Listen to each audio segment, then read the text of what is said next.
I'm Goku, and today we're diving into one of the most important topics in personal finance: how to achieve financial freedom.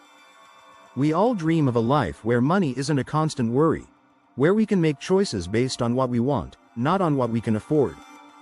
Whether it's early retirement, pursuing your passions, or just feeling secure, financial freedom is possible for anyone with the right plan.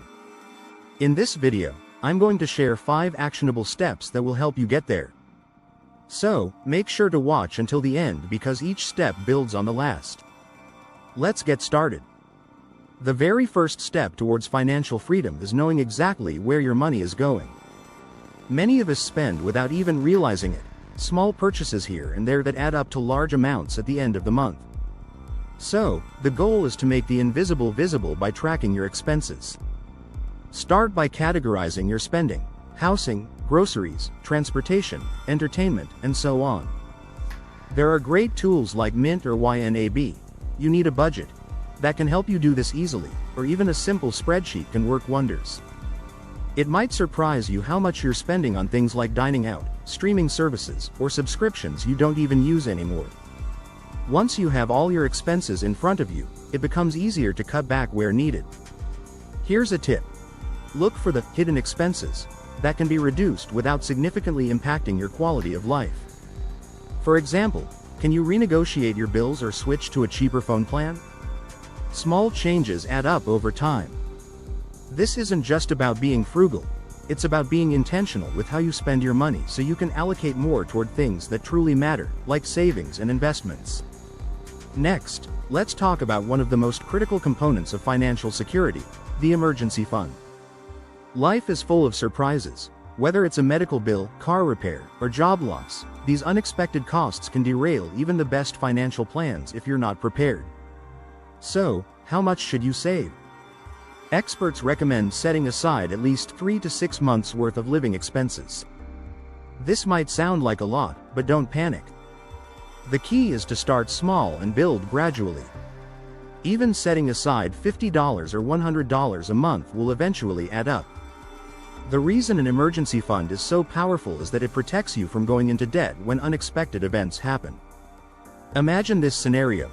Your car breaks down, and without an emergency fund, you're forced to put the $1,000 repair on a credit card. Now, instead of solving the problem, you're paying interest and sinking deeper into debt. Having a safety net means peace of mind.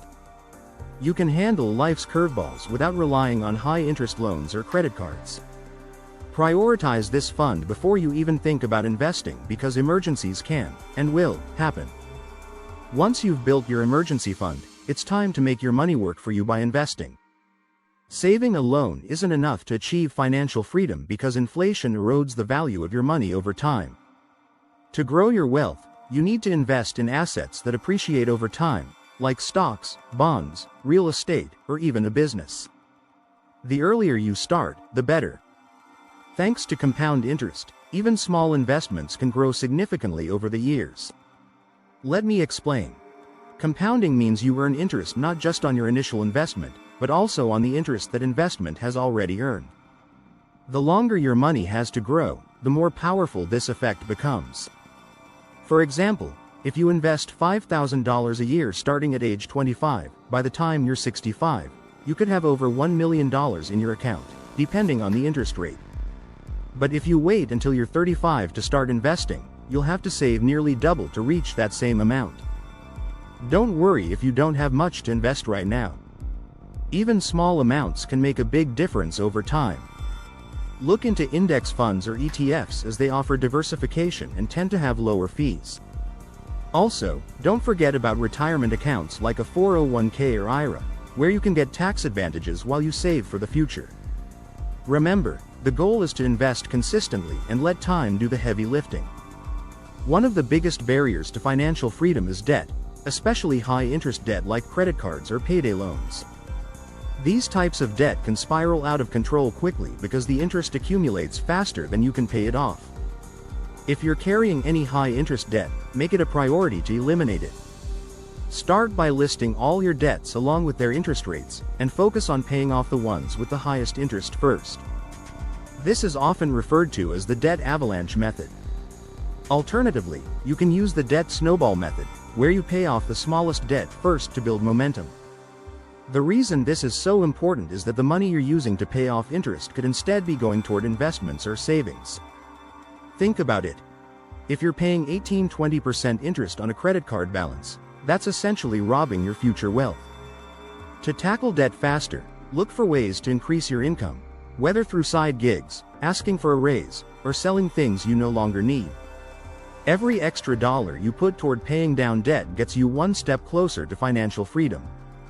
Finally, let's talk about goals. If you don't have clear financial goals, it's easy to drift aimlessly with your money. Do you want to retire early? Buy a home? Travel the world? Defining these goals will help you stay focused and motivated. Start by setting SMART goals: specific, measurable, achievable, relevant, and time-bound. For example, instead of saying, "I want to save more," say, "I want to save $10,000 in the next 12 months for a house down payment." When you have a clear target, it becomes easier to break it down into smaller, manageable steps. Knowing your goals will also help you make better financial decisions. For example, if you know you need to save $500 a month for your goal, you might think twice about impulse purchases or unnecessary subscriptions. Goals give your financial journey purpose and keep you accountable. Whether it's short-term or long-term, make sure to write them down and review them regularly to track your progress. So, to recap the 5 steps to financial freedom: understand your expenses and track where your money goes.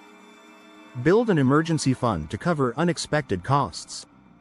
Start investing early to take advantage of compound interest.